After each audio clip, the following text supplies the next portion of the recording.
വാർത്താമഴ വിശദമായ റിപ്പോർട്ടുകളിലേക്ക് കടക്കുകയാണ്. ഇന്നത്തെ വാർത്താ ദിനത്തിൽ പുറത്തുവന്ന വളരെ പ്രധാനപ്പെട്ട വാർത്തകളെല്ലാം ഇനിയുള്ള 1 മണിക്കൂർ സമയം പ്രേക്ഷകർക്ക് മുമ്പിലേക്ക് എത്തും. കാവിക്കൊടിയേന്തിയ ഭാരതാംബ വിവാദത്തിൽ ഗവർണറോട് നിലപാട് കടുപ്പിച്ച് CPI. പാർട്ടി ബ്രാഞ്ചുകളിൽ ദേശീയ പതാക ഉയർത്തി വൃക്ഷത്തൈ നട്ടായിരുന്നു പ്രതിഷേധം.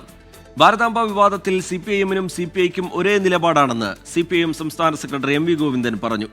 രാജ്ഭവനിലെ പരിസ്ഥിതി ദിനാഘോഷത്തിൽ മിനിറ്റ്സിൽ മാറ്റം വരുത്തിയതിനാൽ പരിപാടി ഉപേക്ഷിക്കുന്നുവെന്നറിയിച്ച് മന്ത്രി P. പ്രസാദിന്റെ ഓഫീസ് രാജ്ഭവന് നൽകിയ കത്ത് 24-ന് ലഭിച്ചു. പരിസ്ഥിതി ദിനാഘോഷത്തിന് മുൻപ് കാവി പതാകയേന്തിയ ഭാരതാംബയുടെ ചിത്രത്തിൽ പുഷ്പാർച്ചന നടത്തണമെന്ന രാജ്ഭവന്റെ ആവശ്യം മന്ത്രി P. പ്രസാദ് നിരാകരിച്ചതിനെ തുടർന്നാണ് വിവാദമുണ്ടായത്. രാജ്ഭവനെ സംഘപരിവാർ കേന്ദ്രമാക്കി മാറ്റാനുള്ള നീക്കമായാണ് CPI സംഭവത്തെ വീക്ഷിക്കുന്നത്. ഗവർണറുടെ നടപടിയോടുള്ള പ്രതിഷേധ സൂചകമായി എല്ലാ പാർട്ടി ബ്രാഞ്ചുകളിലും ഇന്ന് ദേശീയ പതാക ഉയർത്തുകയും വൃക്ഷത്തൈ നടുകയും ചെയ്തു. തൃശൂർ ജില്ലാ കമ്മിറ്റി ഓഫീസിൽ സംസ്ഥാന സെക്രട്ടറി ബിനോയ് വിശ്വം വൃക്ഷത്തൈ നട്ടു. മന്ത്രി K. രാജന്റെ സാന്നിധ്യത്തിലായിരുന്നു തൈ നടൽ.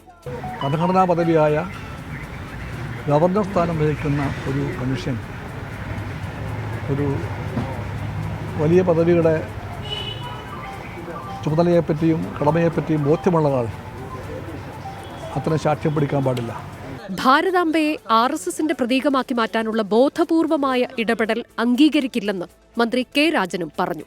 ആദ്യം അംഗീകരിച്ചതിൽ നിന്ന് വ്യത്യസ്തമായി മിനിറ്റ്സിൽ മാറ്റം വരുത്തിയതുകൊണ്ട് പരിപാടി ഒഴിവാക്കുന്നു എന്ന് മന്ത്രി P. പ്രസാദിന്റെ ഓഫീസ് രാജ്ഭവനെ രേഖാമൂലം അറിയിക്കുകയായിരുന്നു. മിനിറ്റ്സിൽ വരുത്തിയ മാറ്റം സർക്കാർ പിന്തുടരുന്ന നടപടിക്രമങ്ങളുമായി ചേരുന്നതല്ല എന്ന് ചൂണ്ടിക്കാട്ടിയാണ് രാജ്ഭവന് കത്ത് നൽകിയത്. കത്ത് 24-ന് ലഭിച്ചു. ഒരു പ്രത്യേക വിഭാഗം മാത്രം ആചരിക്കുന്ന അല്ലെങ്കിൽ ആദരിക്കുന്ന ഒരു ചിത്രത്തെ ഔദ്യോഗിക പരിപാടിയുടെ ഭാഗമാക്കാൻ ഒരു കാരണവശാലും നാളെ ആയാലും സമ്മതിക്കുകയില്ല. അത് ഇപ്പോൾ ഇതിൻ്റെ ഉത്തരവാദിത്വം ഈ ഗവൺമെൻറ്റിനാണ് എന്നുള്ളതുകൊണ്ട് ഈ ഗവൺമെൻറ്റിന് എന്തായാലും അതിനെ അംഗീകരിക്കാൻ പറ്റുകയില്ല. ഭാരതാംബ വിവാദത്തിൽ CPIM-നും CPI-ക്കും വ്യത്യസ്ത സമീപനം എന്ന ആക്ഷേപം CPIM സംസ്ഥാന സെക്രട്ടറി MV ഗോവിന്ദൻ തള്ളിക്കളഞ്ഞു. ഗവർണറുടെ ആസ്ഥാനം രാജ്ഭവൻ അത് പൊതുസ്ഥലമാണ്. അത് സംസ്ഥാന ഗവൺമെൻറ് ആയാലും കേന്ദ്ര ഗവൺമെൻറ് ആയാലും പൊതുവിടമാണ്. ആ പൊതുവിടത്തിൽ വർഗീയത പ്രചരിപ്പിക്കുന്നതിന് വേണ്ടി ഉപയോഗിക്കുന്ന ഒരടയാളവും ഔദ്യോഗിക അടയാളം പോലെ ഉപയോഗിക്കാൻ പാടില്ല. അസംബന്ധമാണത്. അതിനെയാണ് ഞാൻ ശക്തിയായിട്ട് വിമർശിച്ചത്. 24 തിരുവനന്തപുരം. കാവിക്കൊടിയേന്തിയ ഭാരതാംബ വിവാദത്തിൽ മന്ത്രി P. പ്രസാദിന്റെ ആലപ്പുഴ നൂർനാട്ടെ വീടിന് മുന്നിൽ BJPയുടെ പ്രതിഷേധം. RSS ഉപയോഗിക്കുന്ന ഭാരതാംബയുടെ ചിത്രത്തിന് മുന്നിൽ വിളക്ക് തെളിയിക്കാനെത്തിയ പ്രവർത്തകരെ CPI പ്രവർത്തകർ തടഞ്ഞു. ഇതോടെ ഇരുവിഭാഗവും ഏറ്റുമുട്ടി. പോലീസ് ഇടപെട്ട് പ്രവർത്തകരെ പിന്തിരിപ്പിച്ചതോടെയാണ് സംഘർഷത്തിന് അയവ് വന്നത്.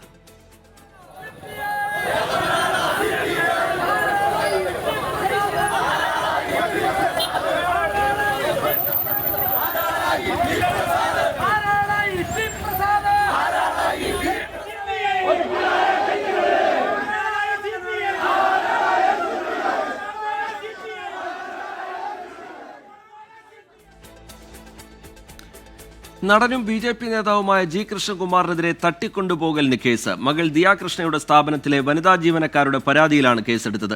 സ്ഥാപനത്തിലെ പണം കവർന്നതിന് വനിതാ ജീവനക്കാർക്കെതിരെയും കേസെടുത്തിട്ടുണ്ട്. മകളുടെ സ്ഥാപനത്തിൽ ജീവനക്കാർ QR കോഡിന്റെ മറവിൽ 69 ലക്ഷം രൂപ തട്ടിയെടുത്തെന്നും ജീവനക്കാരുടെ പരാതിക്ക് പിന്നിൽ ഗൂഢാലോചനയുണ്ടെന്നും G. കൃഷ്ണകുമാർ പറഞ്ഞു. ഞങ്ങളുടെ കമ്പനിയുടെ QR കോഡ് വർക്ക് ചെയ്യുന്നില്ല, അതുകൊണ്ട് വേറെ QR കോഡ് തരാമെന്ന് പറഞ്ഞിട്ട് ആ QR കോഡ് കാണിക്കുന്നു, അതിലോട്ട് പൈസ മാറ്റുന്നു. ഇത് കുറച്ച് കാലമായിട്ട് നടക്കുന്നുണ്ടായിരുന്നു. അപ്പോൾ സ്വാഭാവികമായിട്ടും നമുക്ക് ഡെയിലി കണക്ക് ഇവർ നോക്കിയിട്ടില്ല. അപ്പോൾ ഇവരുടെ ഓഡിറ്റർ ഇതെല്ലാം പരിശോധിക്കുന്നുണ്ട്. അപ്പോൾ ഓഡിറ്റർ ഒരു ദിവസം വിളിച്ചിട്ട് പറഞ്ഞത് അതിലൊരു വേരിയേഷൻ വരുന്നുണ്ട്, കണക്കുകളിലും സ്റ്റോക്കിലും ഒന്ന് പരിശോധിക്കണം എന്ന് പറഞ്ഞു. അങ്ങനെ ഈ ചോദ്യം ചോദിക്കുമ്പോഴാണ് ഈ കുട്ടികൾ ആദ്യം സമ്മതിക്കുന്നില്ല. അത് കഴിഞ്ഞപ്പോൾ ഇവർ ജോലി വിട്ടുപോകുന്നു. ഏതെങ്കിലും കസ്റ്റമേഴ്സ് എന്നെ ഇൻസ്റ്റയിൽ ഫോളോ ചെയ്യുന്ന ആരെങ്കിലും ഇത് ഇങ്ങനെ നിങ്ങളുടെ ശ്രദ്ധയിൽപ്പെട്ടിനെ അറിയിക്കണമെന്ന്, അല്ലെങ്കിൽ 100 കണക്കിന് ഇങ്ങനെ മെസ്സേജ് വരുന്നു. ഞാൻ ഇത്രാം തീയതി വാങ്ങിച്ചിട്ട് സ്ക്രീൻഷോട്ട് ഉൾപ്പെടെ വന്നുകൊണ്ടിരിക്കുകയാണ്. എനിക്ക് പൈസ പോയതിനേക്കാൾ വിശ്വാസവഞ്ചനയുടെ അതിൻ്റെ ഒരു വേദനയാണ് കൂടുതലുള്ളത്. ഒരു ത്രട്ടൻ ചെയ്യുന്ന പോലെ ഒരാളുടെ ഹസ്ബൻഡ് എന്നെ വിളിച്ച് സംസാരിച്ചു. 31-ാം തീയതി എന്നെ വിളിച്ച് സംസാരിച്ചു രാത്രി. അതിനുശേഷം എന്നെ ആരും വിളിച്ചിട്ടില്ല. എന്നെ വിളിച്ച് പറഞ്ഞ കാര്യം എന്ന് വെച്ച് കഴിഞ്ഞാൽ നമ്മളിത് കേസ് കൊടുത്തു എന്നെന്തോ അറിഞ്ഞു എന്ന് പറഞ്ഞു. അപ്പോൾ ഞാൻ പറഞ്ഞു നടപടി നമ്മൾ അതായിട്ട് തന്നെ പോവുകയാണെന്ന് പറഞ്ഞു. അപ്പോൾ പുള്ളി പറഞ്ഞു ഇല്ല പറ്റത്തില്ല, ഒരു പേപ്പറിൽ മര്യാദയ്ക്ക് എഴുതി തരണം, ഇല്ലാന്നുണ്ടെങ്കിൽ നമ്മൾ ഒരു പൈസയും തിരിച്ചു തരത്തില്ല എന്ന് പറഞ്ഞ് എന്നെ ത്രട്ടൻ ചെയ്തു. മനീഷ് മഹിപാൽ ചേരുന്നുണ്ട് വിവരങ്ങളുമായി തിരുവനന്തപുരത്ത് നിന്ന്. മനീഷ്, ഇതിപ്പോൾ 2 പരാതിയുണ്ട്, 2 കേസുണ്ട്. എന്താണ് പോലീസ് ഇതുമായി ബന്ധപ്പെട്ട് ഇതിന്റെ അന്വേഷണം എന്നുള്ള നിലയിൽ വ്യക്തമാക്കുന്ന കാര്യങ്ങൾ? ഒപ്പം തന്നെ കൃഷ്ണകുമാറും ദിയ കൃഷ്ണയും ഒക്കെ എന്താണ് ഇതുമായി ബന്ധപ്പെട്ട് കൂടുതലായി വിശദീകരിക്കുന്നത്?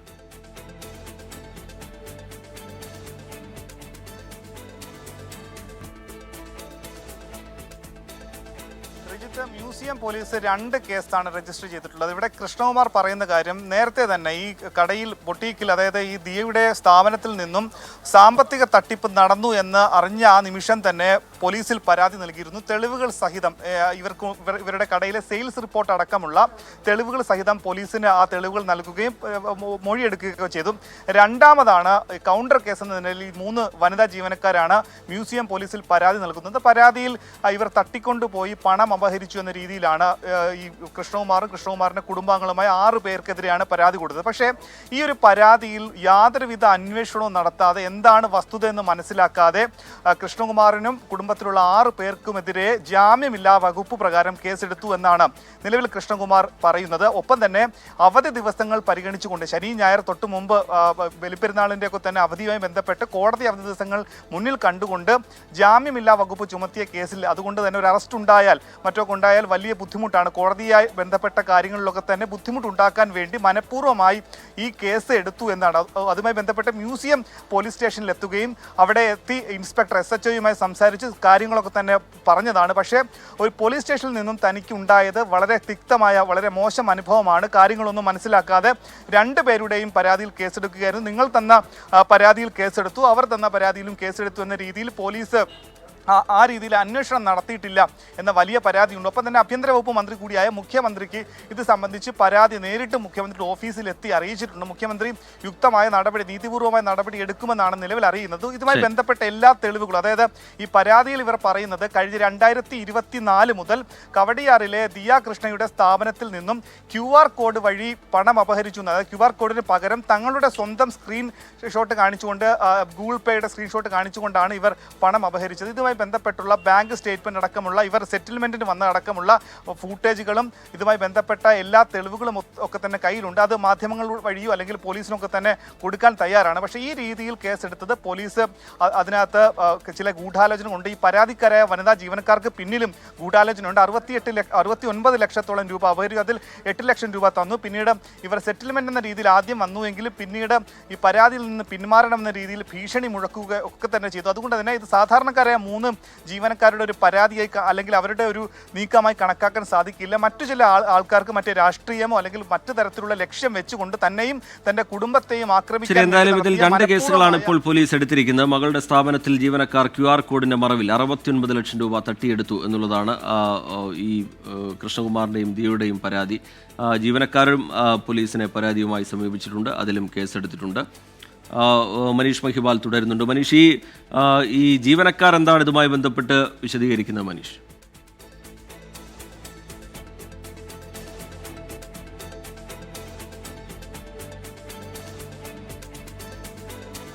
ജീവനക്കാർക്കെതിരായിട്ടുള്ള പരാതി 1 വർഷത്തോളം കാലമായി ഇവർ തട്ടിപ്പ് നടത്തുന്നു എന്നുള്ളതാണ്. പക്ഷേ ജീവനക്കാർ ഇതുമായി ബന്ധപ്പെട്ട് പറയുന്നത് തങ്ങൾക്കെതിരെ ഉണ്ടായത് ഒരു തരത്തിലും തങ്ങൾ നടത്താത്ത ഒരു കാര്യത്തിൻ്റെ പേരിൽ സ്ഥാപനത്തിൽ നിന്നും പിരിച്ചുവിടുകയായിരുന്നു. പിന്നീട് ഇതുമായി ബന്ധപ്പെട്ട് ഇവർ സംസാരിച്ച സമയത്തൊക്കെ തന്നെ ഇവരോട് ഒരു സ്ഥലത്ത് എത്താൻ പറയുക, അതായത് തട്ടിക്കൊണ്ടു പോകലിന് സമാനമായ രീതിയിൽ ഒരു സ്ഥലത്തേക്ക് എത്താൻ പറയുകയും അവിടെ വെച്ച് ഇവരുടെ കയ്യിൽ നിന്നും ഇത്ര ലക്ഷത്തോളം രൂപ, അത് കൃത്യമായി ഉള്ള കാര്യങ്ങൾ ഇവർ പറയുന്നതോ അല്ലെങ്കിൽ മറ്റാരും പറയുന്നതാണ് വിശ്വാസത്തിൽ എടുക്കാൻ കഴിയുന്ന ഈ ഘട്ടത്തിൽ പറയാൻ സാധിക്കില്ല. പക്ഷേ ഇവരുടെ പക്കൽ നിന്നും പണം വാങ്ങിയെന്നാണ് ഇവരുടെ വാദം. പക്ഷേ കൃഷ്ണകുമാറിന്റെ വാദം 2024 മുതൽ ഇവർ തട്ടിപ്പ് നടത്തുന്നുണ്ട്. ഈ തട്ടിപ്പ് പുറത്തു വന്നത് ഈ ദിയ കൃഷ്ണയുടെ ഒരു സുഹൃത്ത് കടയിൽ വന്ന സമയത്താണ്.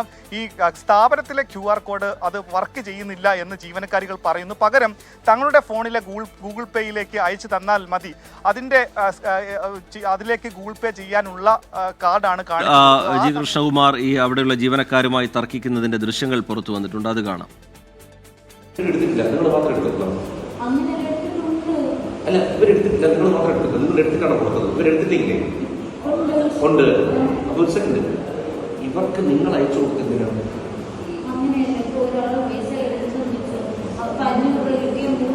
അതല്ല നിങ്ങൾ അവിടെ എടുത്ത പൈസ ഇരിക്കട്ടെ, പിന്നെ നോക്കണം. നിങ്ങൾ ഈ അക്കൗണ്ട് വഴി ട്രാൻസ്ഫർ ചെയ്ത പൈസ ഇല്ലേ, അത് ആരുടെ അക്കൗണ്ട്?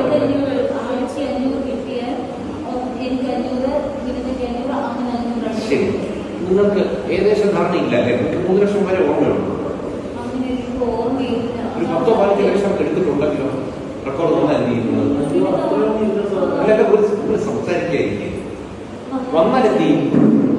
കണക്ക് പ്രകാരം വന്നാൽ നിങ്ങൾ എന്ത് ചെയ്യും?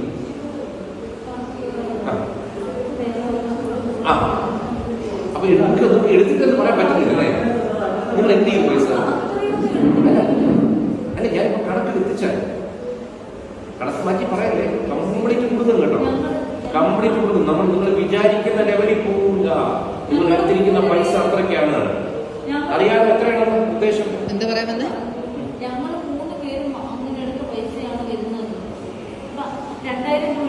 അത് മനസ്സിലായി. നിങ്ങളപ്പോ ഇത്രയും നാളായിട്ട് എത്ര എടുത്തു അതാണ് ചോദിക്കുന്നത്. നിൽക്കില്ല കേട്ടോ.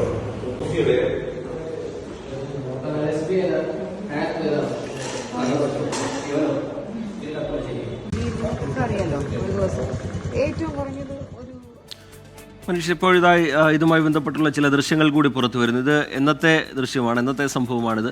ഇതിൽ നിന്ന് കൂടുതലായി മനസ്സിലാവുന്നത് എന്താണ് മനീഷ്?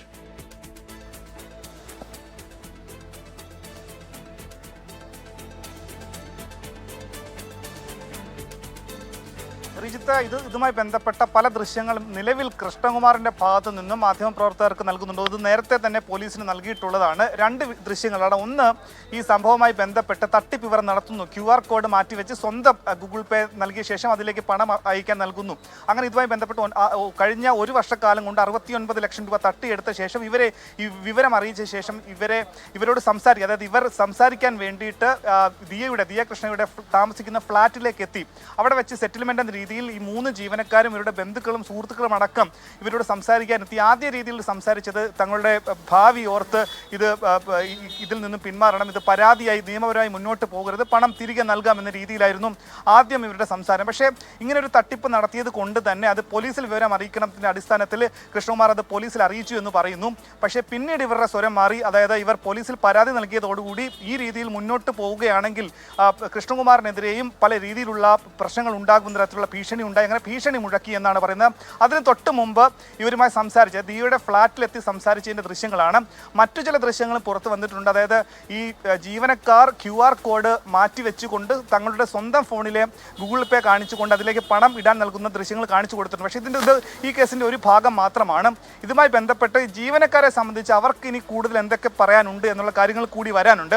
ഈ കേസുമായി ബന്ധപ്പെട്ട് മ്യൂസിയം പോലീസ് 2 കേസ് എടുത്തിട്ടുണ്ടെങ്കിലും ഇതിൻ്റെ പ്രതികരണം നിലവിൽ കൃഷ്ണകുമാറിൻ്റെ മാത്രമേ അല്ലെങ്കിൽ കുടുംബത്തിൻ്റെ മാത്രമേ എത്തിയിട്ടുള്ളൂ. മറ്റ് ജീവനക്കാരുടെ കൂടെ വെർഷൻ അവർക്ക് എന്താണ് പറയാനുള്ളത്, അവരുടെ ഭാഗത്തുനിന്നും ഇത്രയും രൂപ അവർ അപഹരിച്ചിട്ടുണ്ടോ, അവരെ തട്ടിക്കൊണ്ട് പോയിട്ടുണ്ടെങ്കിൽ ഈ രീതിയിൽ ദിയയുടെ ഫ്ളാറ്റിൽ എത്തിയതാണോ അല്ലെങ്കിൽ മറ്റെവിടെയെങ്കിലും തട്ടിക്കൊണ്ട് പോയിട്ടുണ്ടോ, അല്ലെങ്കിൽ ഈ പണം അപഹരിച്ചതിൽ എത്ര രൂപയാണ് അപഹരിച്ചത്, ഇത് സംബന്ധിച്ചുള്ള വിശദാംശങ്ങൾ ഈ ജീവനക്കാരാണ് പങ്കുവയ്ക്കാനുള്ളത്. കൃഷ്ണകുമാർ തന്നെ പറയുന്നുണ്ട് ഈ 3 ജീവനക്കാർ അത് സാധാരണ ആയിട്ടുള്ള പെൺകുട്ടികളാണ്. അവർക്ക് ഇത്തരത്തിലുള്ള വലിയ തട്ടിപ്പ് നടത്താനോ അല്ലെങ്കിൽ ഇങ്ങനെ പോലീസിനെ സ്വാധീനിച്ചുകൊണ്ട് വലിയ രീതിയിൽ തനിക്കെതിരെ കേസെടുക്കാനുള്ളൊന്നും സ്വാധീനമില്ല. പക്ഷേ ഇവർക്ക് പിന്നിൽ മറ്റ് ഗൂഢ ലക്ഷ്യമുണ്ട്. എന്തെങ്കിലും തരത്തിലുള്ള ആളുകൾ ഇതിൻ്റെ പിന്നിൽ ഉള്ളത് കൊണ്ടായിരിക്കാം ഈ രീതിയിലുള്ള നിയമ നടപടി തനിക്കെതിരെ കൂടി ഉണ്ടായിട്ടുള്ളത്. പോലീസ് ഒരു കാരണവശാലും തൻ്റെ ഒരു വെർഷൻ അല്ലെങ്കിൽ തൻ്റെ ഭാഗം എന്താണ്, തനിക്ക് എന്താണ് പറയാനുള്ളതെന്ന ഭാഗം പോലും തിരക്കിയില്ല. മ്യൂസിയം പോലീസ് സ്റ്റേഷനിൽ എത്തിയപ്പോൾ എനിക്ക് മോശം അനുഭവം ഉണ്ടായി. അവിടെ വെച്ച് അവർ പരാതി തന്നു, കേസെടുത്തു, നിങ്ങൾ പരാതി തന്നു, കേസെടുത്തു എന്ന രീതിയിലാണ് ഇൻസ്പെക്ടർ തന്നോട് സംസാരിച്ചത്. 2 പരാതികൾ പോലീസിന് മുമ്പിലേക്ക് എത്തിയതിന് പിന്നാലെ 2 കേസുകൾ പോലീസ് എടുക്കുന്നുണ്ട്. അതിനപ്പുറത്തേക്ക് പോലീസ് ഇതിലൊരു വിവരശേഖരണത്തിനുള്ള ശ്രമം നടത്തിയിട്ടുണ്ടോ? എന്തെങ്കിലും ഒരു വിലയിരുത്തലിലേക്ക് ഈ ഘട്ടത്തിൽ എത്തിച്ചേരുന്നുണ്ടോ? ഈ FIR-ന്റെ ഉള്ളടക്കം എന്താണ് മനീഷ് മഹിമ?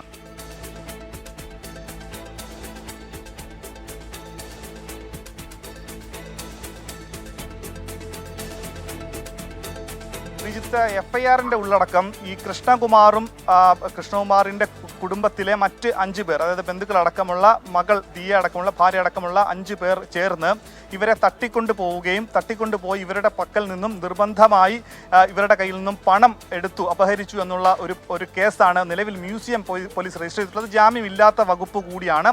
ഈ വിവരം കൃഷ്ണകുമാർ പറയുന്നത് തനിക്കെതിരെ കേസെടുത്ത വിവരം മാധ്യമങ്ങളിൽ വാർത്ത വന്നപ്പോഴാണ് താൻ അറിയുന്നത്. നേരത്തെ താൻ കൊടുത്ത പരാതിയിൽ കേസുമായി ബന്ധപ്പെട്ട വിവരങ്ങൾ താൻ അത് മാധ്യമങ്ങളോട് അല്ലെങ്കിൽ മറ്റാരോടും പങ്കുവെച്ചിരുന്നില്ല. ഈ പെൺകുട്ടികളുടെ ഭാവി സംബന്ധിച്ചാണ് അത്തരം വിവരങ്ങൾ പങ്കുവെക്കാതിരുന്നത്. തൻ്റെ മകളുടെ സ്ഥാപനത്തിൽ ഉണ്ടായ ഒരു പ്രശ്നം, അത് നാളെ ഭാവിയിൽ അത് ഒരു ചോദ്യചിഹ്നം അല്ലെങ്കിൽ തിരിച്ചടിയാകാതിരിക്കാൻ വേണ്ടിയിട്ടാണ് പോലീസിൽ പരാതി നൽകിയത്. അതുമായി ബന്ധപ്പെട്ട ഒരു വിവരങ്ങളും പുറത്തു വിട്ടിരുന്നില്ല. ഈ ഘട്ടത്തിലടക്കം ഇവർ സെറ്റിൽമെന്റിന് വരുന്നതും ഇതുമായി ബന്ധപ്പെട്ട ഫ്ളാറ്റിൽ വന്ന് സംസാരിക്കുന്ന അടക്കമുള്ള ദൃശ്യങ്ങൾ നേരത്തെ പുറത്തു വിട്ടിരുന്നില്ല. പക്ഷേ ഈ രീതിയിൽ ഇവർ ഇങ്ങനെയുള്ള നീക്കം നടത്തുക എന്നുള്ള ഒരു അതിന് മറ്റു ചില ശരി, മനീഷ് മഹിവാൽ തിരുവനന്തപുരത്ത് നിന്ന് വിവരങ്ങൾ നൽകുകയായിരുന്നു. ഇപ്പോൾ മുതിർന്ന കോൺഗ്രസ് നേതാവ് തെന്നല ബാലകൃഷ്ണ പിള്ളയ്ക്ക് രാഷ്ട്രീയ കേരളം വിട നൽകുന്നതിന്റെ ഭാഗമായി ഗാർഡ് ഓഫ് ഓണർ, അതിന്റെ തത്സമയ ദൃശ്യങ്ങൾ.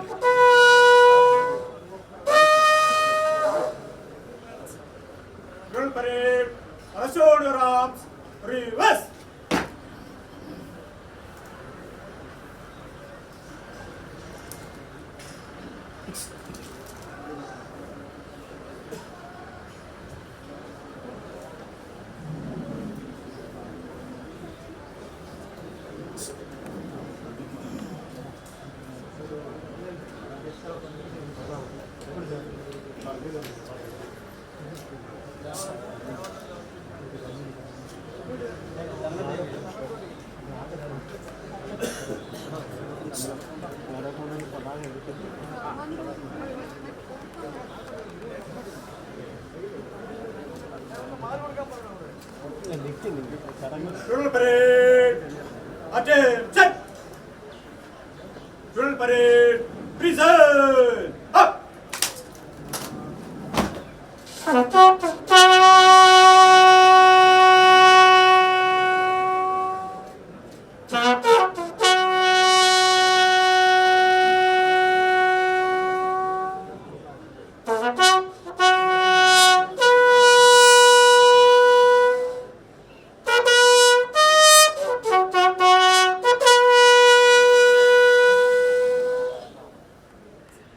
Drill parade, slow, up. Drill parade, order, up. Drill parade, left and right, step. March.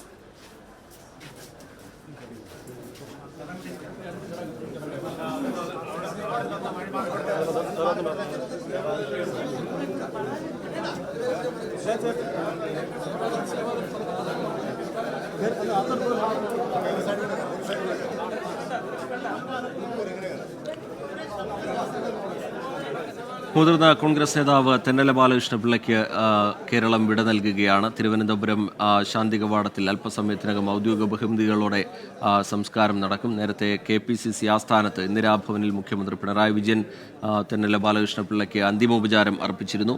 നേരത്തെ അദ്ദേഹത്തിന്റെ വസതിയിൽ നടന്ന പൊതുദർശനത്തിലും ആയിരക്കണക്കിന് കോൺഗ്രസ് പ്രവർത്തകരും നേതാക്കളുമൊക്കെയാണ് അന്തിമോപചാരം അർപ്പിച്ചത്. ഇപ്പോൾ ആർ ശ്രീജിത്ത് ശാന്തി കവാടത്തിൽ നിന്ന് വിവരങ്ങളുമായി ചേരുന്നുണ്ട്. ആർ ശ്രീജിത്ത്, കക്ഷിരാഷ്ട്രീയ ഭേദമന്യേ എല്ലാവർക്കും പ്രിയങ്കരനായിരുന്നൊരു നേതാവ് വിട പറഞ്ഞു പോവുകയാണ്. കോൺഗ്രസിൻ്റെ സൗമ്യമുഖം വിട പറഞ്ഞു പോവുകയാണ്. അന്ത്യാഞ്ജലി അർപ്പിക്കാൻ, ആദരാഞ്ജലി അർപ്പിക്കാൻ, അന്ത്യാഭിവാദ്യം അർപ്പിക്കാനൊക്കെ പ്രവർത്തകരുടെ വലിയ നിര, നേതാക്കളുടെ സാന്നിധ്യം അവിടെയുണ്ട്. വിവരങ്ങൾ എന്താണ്? സംസ്കാര ചടങ്ങ് എപ്പോഴേക്ക്? ആർ ശ്രീജിത്ത്. ശ്രീജിത്ത്, ഇന്നലെ അന്തരിച്ച മുൻ KPCC പ്രസിഡന്റും രാജ്യസഭാംഗവുമായ തെന്നല ബാലകൃഷ്ണപിള്ളയുടെ സംസ്കാര ചടങ്ങുകൾ ഇവിടെ ശാന്തി കവാടത്തിൽ പുരോഗമിക്കുകയാണ്. സംസ്ഥാന ബഹുമതികളോടെയാണ് അദ്ദേഹത്തിന് സംസ്കാര ചടങ്ങുകൾ നടക്കുന്നത്. അതിൻ്റെ ഭാഗമായിട്ടുള്ള പോലീസിൻ്റെ അന്തിമാഭിവാദനം കഴിഞ്ഞു. ഇനി മൃതദേഹത്തിൽ സേവാദൾ പ്രവർത്തകരുടെ അന്തിമാഭിവാദനമാണ് നടന്നത്. അതിനുശേഷം മൃതദേഹം ഇപ്പോൾ സംസ്കാരത്തിൻ്റെ മറ്റ് ചടങ്ങ് ശാന്തി കവാടത്തിലെ അകത്തെ മുറിയിലേക്ക് മാറ്റുകയാണ്. അല്പസമയത്തിനകം സംസ്കാര ചടങ്ങുകൾ നടക്കും. മുതിർന്ന കോൺഗ്രസ് നേതാക്കൾ, പ്രതിപക്ഷ നേതാവ് VD Satheesan, KPCC president Sunny Joseph, working പ്രസിഡന്റുമാരായ AP അനിൽകുമാർ, PC വിശ്വനാഥ് തുടങ്ങിയ നേതാക്കളെല്ലാവരും ഈ സംസ്കാര ചടങ്ങിനായി പങ്കെടുക്കാനായി ഇവിടെ എത്തിയിട്ടുണ്ട്. ഇതോടൊപ്പം തന്നെ കോൺഗ്രസ് പ്രവർത്തകരുടെയും മറ്റ് രാഷ്ട്രീയ പാർട്ടികൾപ്പെട്ടവരുടെയും ഒരു വലിയ നിര തന്നെ ശാന്തി കവാടത്തിലുണ്ട്. ഇന്ന് സംസ്കാരത്തിന് മുമ്പ് KPCC ആസ്ഥാനമായ ഇന്ദിരാഭവനിലും പിന്നീട് അദ്ദേഹം ദീർഘകാലം അതിൻ്റെ സാരഥ്യമുണ്ട് ഏറ്റെടുത്ത് പ്രവർത്തിച്ചിരുന്ന അയ്യപ്പ സേവാ സംഘത്തിൻ്റെ ഓഫീസിലും മൃതദേഹം പൊതുദർശനം വെച്ചു. രാവിലെ 10:30യോടെയാണ് മൃതദേഹം വീട്ടിൽ നിന്ന് വിലാപയാത്രയായി ഇന്ദിരാഭവനിലേക്ക് കൊണ്ടുവന്നത്. അവിടെയും നിരവധി പേർ അദ്ദേഹത്തിന് അന്തിമാഭിവാദം അർപ്പിക്കാനായി എത്തിയിരുന്നു. മുഖ്യമന്ത്രി പിണറായി വിജയൻ, മന്ത്രി വി ശിവൻകുട്ടി തുടങ്ങിയ നിരവധി ആളുകളാണ് ഇന്ദിരാഭവനിലേക്ക് എത്തിയത്. എല്ലാ രാഷ്ട്രീയത്തിനതീതമായി എല്ലാ ആളുകൾക്കും ആദരവ് പിടിച്ചുപറ്റിയ, സ്നേഹം പിടിച്ചുപറ്റിയ നേതാവായിരുന്നു തെന്നല. അതിൻ്റെ തെളിവായിരുന്നു ഈ സ്ഥലങ്ങളിലൊക്കെ എത്തിയ ആളുകളുടെ ഒരു കൂട്ടത്തിൽ നിന്ന് നമുക്ക് വായിച്ചെടുക്കാൻ കഴിഞ്ഞത്. എന്തായാലും സംസ്കാര ചടങ്ങുകൾ അല്പസമയത്തിനകം നടക്കും. ഔദ്യോഗിക ബഹുമതിയോടുള്ള സംസ്കാര ചടങ്ങിൻ്റെ ആ നടപടിക്രമങ്ങളെല്ലാം പൂർത്തീകരിച്ചു. ഇപ്പോൾ ഈ വൈദ്യുതി ശ്മശാനത്തിലാണ് മൃതദേഹം സംസ്കരിക്കുന്നത്. അവിടേക്ക് അല്പസമയത്തിനകം മൃതദേഹം മാറ്റും. ഏതാണ്ട് 1 മണിക്കാണ് സംസ്കാര ചടങ്ങുകൾ നിശ്ചയിച്ചിരിക്കുന്നതെങ്കിലും ഇപ്പോൾ ഒരല്പം വൈകിയിട്ടുണ്ട്. ഇതിനുശേഷം KPCC ആസ്ഥാനത്ത് തെന്നലയുടെ നിര്യാണത്തിൽ അനുശോചനം അർപ്പിച്ചുകൊണ്ടുള്ള അനുശോചന യോഗവും നടക്കും. അതിലും പ്രമുഖ നേതാക്കളെല്ലാവരും പങ്കെടുക്കും. കോൺഗ്രസിന്റെ പ്രധാന നേതാക്കളുടെ സാന്നിധ്യം അവിടെയുണ്ട്. സംസ്കാര ചടങ്ങുകൾക്ക് തുടക്കമാവുകയാണ്. തെന്നല വിട പറഞ്ഞു പോവുകയാണ്. കേരള രാഷ്ട്രീയത്തിലെ സൗമ്യമുഖം വിട പറഞ്ഞു പോവുകയാണ്. അദ്ദേഹത്തിന് അർഹിക്കുന്ന ഒരു യാത്രയയപ്പ് കേരള രാഷ്ട്രീയം ഒരുക്കുകയാണ്. ഏറെ ജനകീയനായിരുന്ന, അല്ലെങ്കിൽ പാർട്ടി പ്രവർത്തകർക്കിടയിൽ ഏറെ സ്വീകാര്യനായിരുന്ന ഒരു നേതാവാണ് വിട പറഞ്ഞു പോകുന്നത്. 3 തവണ അദ്ദേഹം രാജ്യസഭാ MP ആയിരുന്നു, 2 തവണ നിയമസഭാംഗമായിരുന്നു, KPCC പ്രസിഡന്റായിരുന്നു. ഗ്രൂപ്പ് തർക്കത്തിൻ്റെയൊക്കെ കാലത്ത് അദ്ദേഹം പാർട്ടിയെ ഏത് തരത്തിൽ നയിച്ചു എന്നുള്ളതൊക്കെ അദ്ദേഹത്തിൻ്റെ വിയോഗത്തിന് പിന്നാലെ വലിയ രീതിയിൽ ചർച്ച ചെയ്യപ്പെട്ടിട്ടുള്ളതും വീണ്ടും ഓർമ്മിക്കപ്പെടുകയും ഒക്കെ ചെയ്തിട്ടുള്ളതാണ്. മികച്ച സഹകാരിയായിരുന്നു അദ്ദേഹം, സൗമ്യനായിരുന്നു, മിതഭാഷിയായിരുന്നു, കളങ്കമേൽക്കാത്തൊരു രാഷ്ട്രീയത്തിൻ്റെ ഉടമയായിരുന്നു അദ്ദേഹം. മറ്റ് പാർട്ടികളിലുമൊക്കെ ഉള്ള ആളുകളുമായി, നേതാക്കളുമായി അടുത്ത ബന്ധം, സ്നേഹം അദ്ദേഹം സൂക്ഷിച്ചിരുന്നു. എപ്പോഴും ഒരു ചിരിച്ച മുഖവും സൗഹൃദവും അദ്ദേഹം സൂക്ഷിച്ചിരുന്നു. അദ്ദേഹം വിട പറഞ്ഞു പോകുന്നത് കോൺഗ്രസിന് മാത്രമല്ല കേരള രാഷ്ട്രീയത്തിനൊന്നാകെ ഒരു വലിയ നഷ്ടവും ശൂന്യതയും നൽകുന്നുണ്ട് എന്നുള്ള കാര്യം ഉറപ്പാണ്. വിവിധ നേതാക്കളുടെ, വിവിധ രാഷ്ട്രീയ പാർട്ടികളിൽപ്പെട്ട നേതാക്കളുടെ ഒക്കെ പ്രതികരണങ്ങൾ നമ്മൾ കണ്ടു. അദ്ദേഹത്തിൻ്റെ ഒരു സംഘാടകൻ എന്നുള്ള നിലയിൽ അദ്ദേഹത്തിൻ്റെ മികവ്, അതുപോലെ വ്യക്തിബന്ധങ്ങളിൽ അദ്ദേഹം സൂക്ഷിച്ചിരുന്ന വലിയ സ്നേഹം, ഇതൊക്കെ എല്ലാ നേതാക്കളും ഓർത്തെടുക്കുന്നത് നമ്മൾ കണ്ടു. കോൺഗ്രസ് നേതാക്കളാണെങ്കിൽ, മുതിർന്ന കോൺഗ്രസ് നേതാക്കളാണെങ്കിൽ കേരളത്തിലെ കോൺഗ്രസ്സിന് അവരുടെ കാരണവരെ നഷ്ടമായി എന്നുള്ള പ്രതികരണമാണ് പൊതുവായി നടത്തുന്നത്. അത്രയും നേതാക്കൾക്കൊക്കെ വളരെ പ്രിയപ്പെട്ട, അവരുടെയൊക്കെ ഒരു കാരണവരെ പോലെ അവരെ നയിച്ച ഒരു നേതാവാണ് വിട പറഞ്ഞു പോകുന്നത്. അന്തിമോപചാരം അർപ്പിക്കാൻ ആയിരങ്ങളെത്തിയിരുന്നു പാർട്ടി പ്രവർത്തകർ, നേതാക്കൾ. ഏറ്റവും ശ്രദ്ധേയമായ ഒന്ന്, മുഖ്യമന്ത്രി പിണറായി വിജയൻ നേരിട്ട് ഇന്ദിരാഭവനിലെത്തി തെന്നലയ്ക്ക് അന്തിമോപചാരം അർപ്പിക്കുന്ന കാഴ്ച കഴിഞ്ഞ മണിക്കൂറിൽ നമ്മൾ കണ്ടിരുന്നു. ഇപ്പോഴിതാ അവിടെ സംസ്കാര ചടങ്ങുകൾക്ക് തുടക്കമാവുകയാണ്. അതിൻ്റെ തത്സമയ ദൃശ്യങ്ങളാണ് പ്രേക്ഷകർ കാണുന്നത്. തിരുവനന്തപുരം ശ്രീചിത്ര തിരുനാൾ institute four medical sciences and ടെക്നോളജിയിൽ തിങ്കളാഴ്ച മുതൽ ശസ്ത്രക്രിയ മുടങ്ങും. ഉപകരണങ്ങൾ എത്തിക്കാതെ ശസ്ത്രക്രിയ നടക്കില്ല എന്ന് ഡോക്ടേഴ്സ് അറിയിച്ചു. രോഗികൾക്ക് ആശുപത്രിയിൽ നിന്ന് സന്ദേശം നൽകി തുടങ്ങി. ഇന്റർവെൻഷണൽ റേഡിയോളജി വിഭാഗം തിങ്കളാഴ്ച മുതൽ നടത്താൻ നിശ്ചയിച്ചിരുന്ന ശസ്ത്രക്രിയകളാണ് മാറ്റിവച്ചത്. ഇക്കാര്യം അറിയിച്ച ആശുപത്രിയിൽ നിന്ന് രോഗികൾക്ക് സന്ദേശമെത്തി. സ്റ്റെന്റ് ഉൾപ്പെടെയുള്ള ഉപകരണങ്ങൾ ലഭ്യമാകാതെ ശസ്ത്രക്രിയ നടക്കില്ലെന്ന നിലപാടിലാണ് ഡോക്ടർമാർ. ഇന്നും നാളെയും അവധി ദിവസമായതോടെ ഉപകരണങ്ങൾ വാങ്ങുന്ന നടപടിക്രമവും നീളും. കേന്ദ്ര സർക്കാരിന്റെ മാനദണ്ഡപ്രകാരം ജം പോർട്ടൽ വഴി ഇന്ത്യൻ നിർമ്മിത ശസ്ത്രക്രിയാ സാമഗ്രികൾ മാത്രമേ വാങ്ങാവൂ. എന്നാൽ ഇന്റർവെൻഷണൽ റേഡിയോളജിക്കുള്ള സ്റ്റെന്റ് ഉൾപ്പെടെ വിദേശ നിർമ്മിതമാണ്. പുറത്തുനിന്ന് വാങ്ങിയാൽ ഓഡിറ്റ് പ്രശ്നമുണ്ടാകുമെന്നാണ് അഡ്മിനിസ്ട്രേഷൻ വിഭാഗത്തിന്റെ വിശദീകരണം. അതേസമയം ആശുപത്രി ഡയറക്ടർ സഞ്ജയ് ബിഹാരിയുടെ നിലപാടുകളിൽ ഒരു വിഭാഗം ഡോക്ടർമാർക്ക് കടുത്ത അതൃപ്തിയാണ്.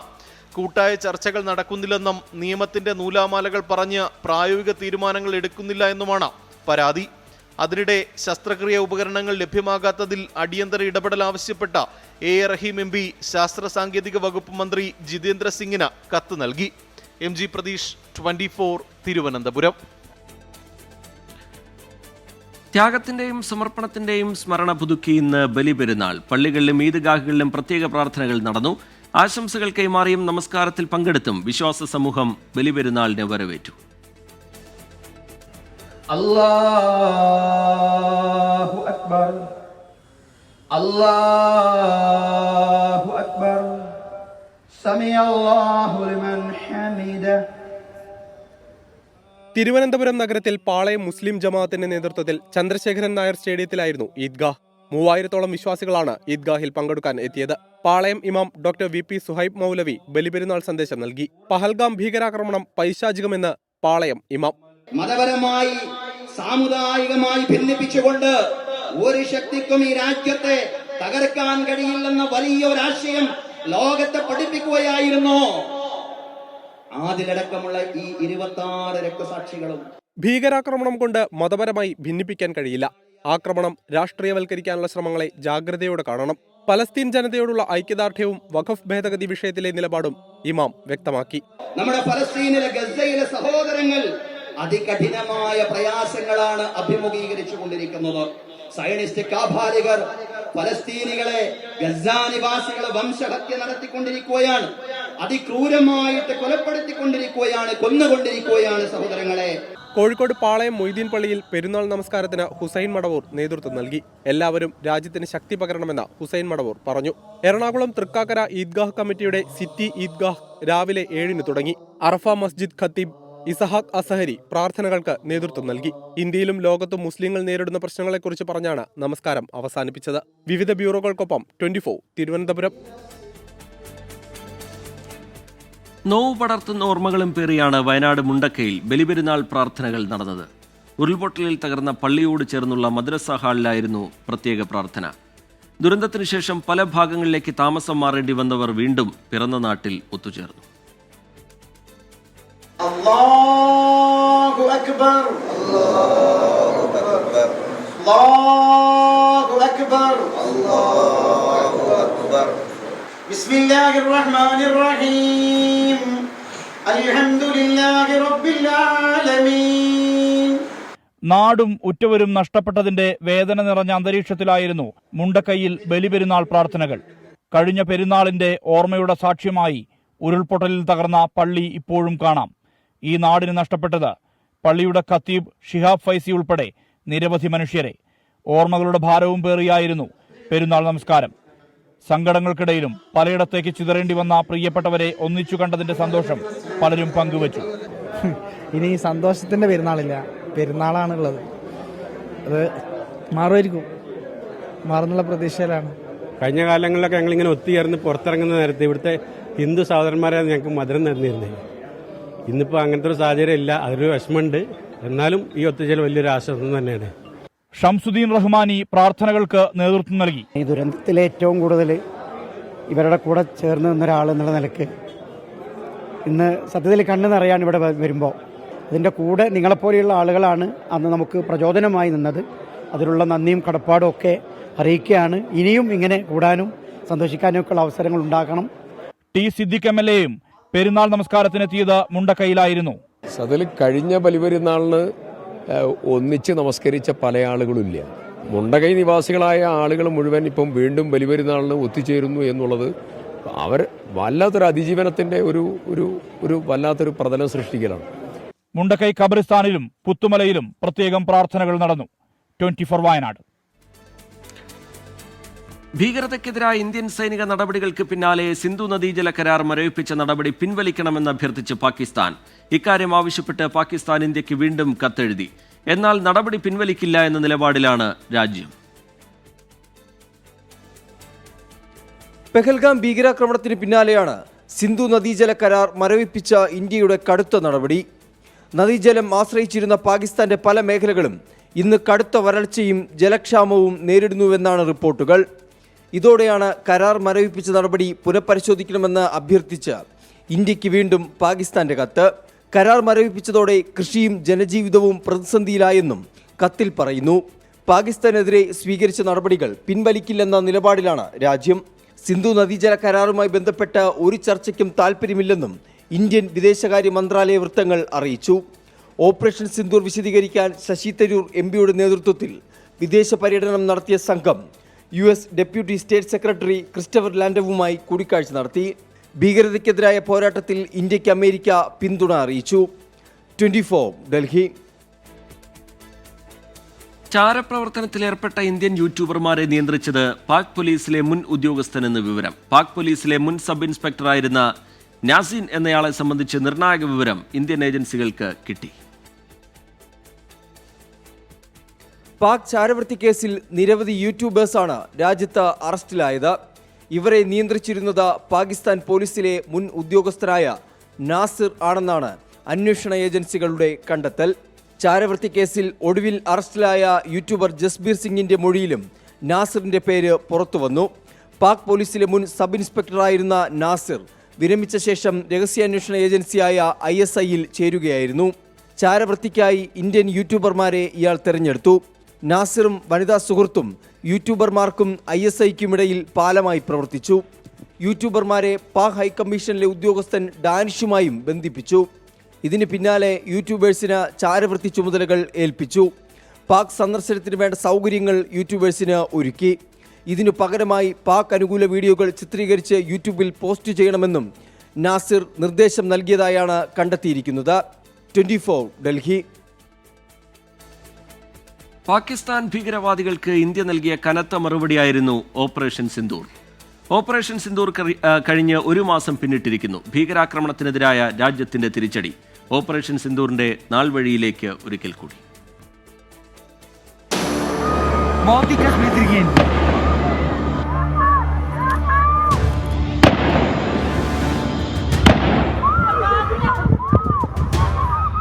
साइड में था, एक इंसान आया, उसने उसको गोली मार दी. यहाँ पे उसने बोला कि शायद मुस्लिम ही है, उसने उसको गोली मार दी. 2025 ഏപ്രിൽ 22 പഹൽഗാമിലെ ബൈസരൻ വാലിയിൽ 26 നിരപരാധികളുടെ ജീവനെടുത്ത ഭീകരത. രാജ്യം അക്ഷരാർത്ഥത്തിൽ വിറങ്ങലിച്ചുപോയ നിമിഷങ്ങൾ. കശ്മീർ സന്ദർശിക്കാനെത്തിയ വിനോദസഞ്ചാരികളെ തിരഞ്ഞുപിടിച്ച് വെടിവെച്ചിട്ടു ഭീകരർ.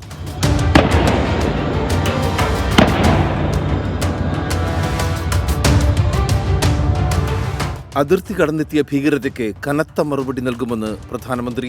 India will identify, track and punish every terrorist and their backers.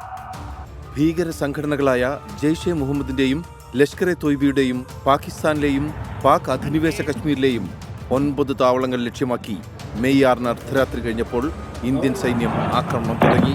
ഭീകര കേന്ദ്രങ്ങൾ ഒന്നൊന്നായി തകർത്തു.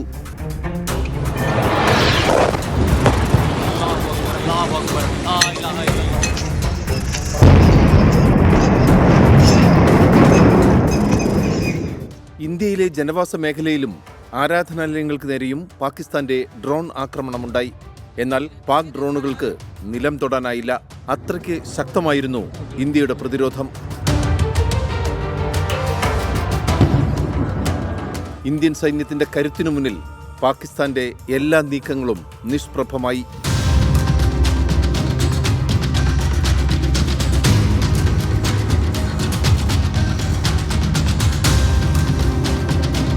ഒടുവിൽ വെടിനിർത്തൽ ധാരണ. ദിവസങ്ങൾ നീണ്ട ആശങ്കകൾക്ക് വിരാമം.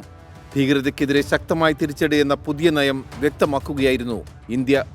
ആണവ ഭീഷണികൾക്ക് മുന്നിൽ ആത്മധൈര്യത്തോടെ പൊരുതാനുള്ള ഇന്ത്യൻ സേനയുടെ കരുത്തും വീര്യവും വെളിവാക്കുന്നതായിരുന്നു ഓപ്പറേഷൻ സിന്ദൂർ. കര വ്യോമ നാവിക സേനയുടെ മികവ് തെളിയിച്ച ആക്രമണം എല്ലാ അർത്ഥത്തിലും നീതി നടപ്പാക്കലായിരുന്നു. ലോകം അംഗീകരിച്ച പ്രത്യാക്രമണം. Research desk 24. ബംഗളൂരുവിൽ ഭാര്യയെ കൊലപ്പെടുത്തി തലയറുത്ത് പോലീസ് സ്റ്റേഷനിലെത്തിച്ച് ഭർത്താവ്. ബൈക്കിലാണ് ഭാര്യയുടെ തലയുമായി എത്തിയത്. 26-കാരിയായ മാനസയാണ് കൊല്ലപ്പെട്ടത്. ഭർത്താവ് ശങ്കർ പിടിയിലായിട്ടുണ്ട്. മുഹമ്മദ് റഹീസ് വിവരങ്ങളുമായി ബംഗളൂരുവിൽ നിന്ന് ചേരുന്നുണ്ട്. റഹീസ്, അതിക്രൂര കൊലപാതകം, എന്താണ് സംഭവിച്ചത്? എന്താണ് ഇതുമായി ബന്ധപ്പെട്ട് ലഭ്യമാകുന്ന വിവരങ്ങൾ? റഹീസ്. ഇന്നലെ രാത്രി 11:30 ഇത്തരത്തിലൊരു സംഭവം ഉണ്ടാകുന്നത്. ആദ്യം കുറെ ആളുകൾ ഈ രാത്രി 11:30 ഒരാൾ ഒരു കവറുമായി ബൈക്കിൽ മുന്നോട്ട് പോകുന്നു. അപ്പോൾ കവറിൽ നിന്നും ചോര ഇറ്റു വീഴുന്നത് കണ്ടു. അങ്ങനെ ചിലരൊക്കെ ഇയാളുടെ പിന്നാലെ കൂടി ഇയാൾ എങ്ങോട്ടാണ് പോകുന്നതെന്ന് ശ്രദ്ധിച്ചു. അതിനുശേഷം ഇയാൾ പോലീസ് സ്റ്റേഷനിലേക്ക് കയറി ചെന്നതോടുകൂടിയാണ് ഈ ക്രൂര കൊലപാതകത്തിന്റെ കഥ പുറത്തേക്ക് വരുന്നത്. അതായത് ആനക്കല്ലിലാണ് സംഭവം ഉണ്ടായിരിക്കുന്നത്. മാനസ, 26 വയസ്സുകാരിയായ മാനസ കൊല്ലപ്പെട്ടിരിക്കുന്നു. ഭർത്താവ് ശങ്കറിനെ പോലീസ് പിടികൂടിയിട്ടുണ്ട്. അതായത് പോലീസ് സ്റ്റേഷനിലേക്ക് ഇയാൾ ഭാര്യയുടെ തല അറുത്ത ശേഷം അത് ഈ സഞ്ചിയിലാക്കി ബൈക്കിൽ വെച്ച് കൊണ്ടുപോവുകയായിരുന്നു. ഇവർ തമ്മിൽ കഴിഞ്ഞ കുറെ നാളുകളായി കുറച്ച് കുടുംബ പ്രശ്നങ്ങളൊക്കെ ഉണ്ടായിരുന്നു എന്ന് ബന്ധുക്കൾ പറയുന്നുണ്ട്. ഒപ്പം തന്നെ മാതാവ്, ഇവരുടെ ഈ മാനസയുടെ മാതാവ് പോലീസിന് ചില മൊഴികളൊക്കെ നൽകിയിട്ടുണ്ട്. ഈ സംശയരോഗത്തിന് അടിമയായിരുന്നു ഇയാളെന്നാണ് നിലവിൽ പോലീസിന് ലഭിച്ചിട്ടുള്ള വിവരം. അങ്ങനെ ഇന്നലെ രാത്രി 11:30 ഇയാൾ ജോലിക്ക് ശേഷം വീട്ടിലേക്ക് മടങ്ങി വന്ന് 4 വയസ്സുള്ള മകളുടെ മുന്നിൽ വെച്ചാണ് ഈ മാനസയെ വെട്ടിക്കൊലപ്പെടുത്തുകയായിരുന്നു. ഒപ്പം തന്നെ ഇവർ നേരത്തെ പ്രണയവിവാഹം ചെയ്തതായിരുന്നു. 5 വർഷം മുൻപായിരുന്നു ഇവരുടെ കല്യാണം. അപ്പോൾ അത്തരത്തിൽ ഒരു സംശയരോഗവുമായി ബന്ധപ്പെട്ട് അതിനുശേഷം അതുമായി ബന്ധപ്പെട്ടുണ്ടായ ഒരു ക്രൂര കൊലപാതകമാണിത്. TK, വലിയ ഞെട്ടലുണ്ടാക്കുന്ന അതിക്രൂരമായ കൊലപാതകമാണ് നടന്നത്. ബംഗളൂരുവിൽ ഭാര്യയെ കൊലപ്പെടുത്തി തലയറുത്ത് പോലീസ് സ്റ്റേഷനിലെത്തിച്ച ഭർത്താവ്. ഈ ഭർത്താവ് ശങ്കർ പോലീസിന്റെ പിടിയിലായിട്ടുണ്ട്. എറണാകുളം പെരുമ്പാവൂരിൽ പോലീസ് കസ്റ്റഡിയിൽ നിന്ന് പ്രതി രക്ഷപ്പെട്ടു. മോഷണം, കഞ്ചാവ് കേസുകളിൽ പ്രതിയായ അസം സ്വദേശി റെയ്ജുൽ ഹക്കാണ് രക്ഷപ്പെട്ടത്. ആൻമരിയ സണ്ണി വിവരങ്ങളുമായി കൊച്ചിയിൽ നിന്ന് ചേരുന്നുണ്ട്. ആൻമരിയ, വിവരങ്ങൾ. ഇന്നലെ വൈകുന്നേരമാണ് സംഭവം ഉണ്ടാകുന്നത്. ഒരു വ്യാപാര സ്ഥാപനത്തിൽ മോഷണം നടത്തിയതിനെ തുടർന്ന് ഈ പെരുമ്പാവൂർ പോലീസ് സ്റ്റേഷനിൽ എത്തിക്കുകയായിരുന്നു ഈ പ്രതിയെ. അത് ആ വ്യാപാര സ്ഥാപനത്തിന്റെ ഉടമ തന്നെയാണ് ഈ പ്രതിയെ പിടികൂടി പോലീസ് സ്റ്റേഷനിലേക്ക് എത്തിക്കുന്നത്. പിന്നീട് ഇതുമായി ബന്ധപ്പെട്ട അന്വേഷണം നടക്കുന്നതിനിടയിലാണ് പോലീസിന്റെ കസ്റ്റഡിയിൽ നിന്നും ഈ പ്രതി രക്ഷപ്പെടുന്നത്. അസം സ്വദേശിയായിട്ടുള്ള റെയ്ജുൽ ഹക്കാണ് രക്ഷപ്പെടുന്നത്. ഈ മോഷണം, കഞ്ചാവ് തുടങ്ങി നിരവധി കേസുകളിൽ നേരത്തെയും ഇയാൾ പ്രതിയായിട്ടുണ്ട്. ഇയാൾക്ക് വേണ്ടിയിട്ടുള്ള അന്വേഷണം നടക്കുകയായിരുന്നു. ഇതിന്റെ പലതവണ ഇയാൾ പിടിക്കപ്പെട്ടിട്ടുണ്ടെങ്കിലും ജാമ്യം കിട്ടിയെല്ലാം പുറത്തിറങ്ങിയതിനു ശേഷം വീണ്ടും ഈ രീതിയിലുള്ള കേസുകളിലൊക്കെ അകപ്പെടുകയായിരുന്നു. തുടർന്നാണ് മറ്റൊരു മോഷണ കേസിലേക്ക് എത്തിക്കുന്നതിനിടയിൽ, അതുമായി ബന്ധപ്പെട്ട അന്വേഷണം നടക്കുന്നതിനിടയിൽ ഈ പ്രതി പോലീസിന്റെ കസ്റ്റഡിയിൽ നിന്നും രക്ഷപ്പെടുന്നത്. പോലീസ് നിലവിൽ സമൂഹ മാധ്യമങ്ങളിലടക്കം പ്രതിയുടെ ഫോട്ടോ ഉൾപ്പെടെ പ്രചരിപ്പിച്ച് ഇയാളെക്കുറിച്ച് എന്തെങ്കിലും വിവരം കിട്ടുന്നവർ തൊട്ടടുത്തുള്ള പോലീസ് സ്റ്റേഷനുകളിൽ അറിയിക്കണമെന്ന് അറിയിച്ചിട്ടുണ്ട്. ശരി, ആൻമരിയ സണ്ണി കൊച്ചിയിൽ നിന്ന് വിശദാംശങ്ങൾ നൽകുകയായിരുന്നു. പോലീസ് കസ്റ്റഡിയിൽ നിന്നാണ് ഇയാൾ കടന്നു കളഞ്ഞത്. പോരാട്ടച്ചൂടിൽ നിലമ്പൂർ.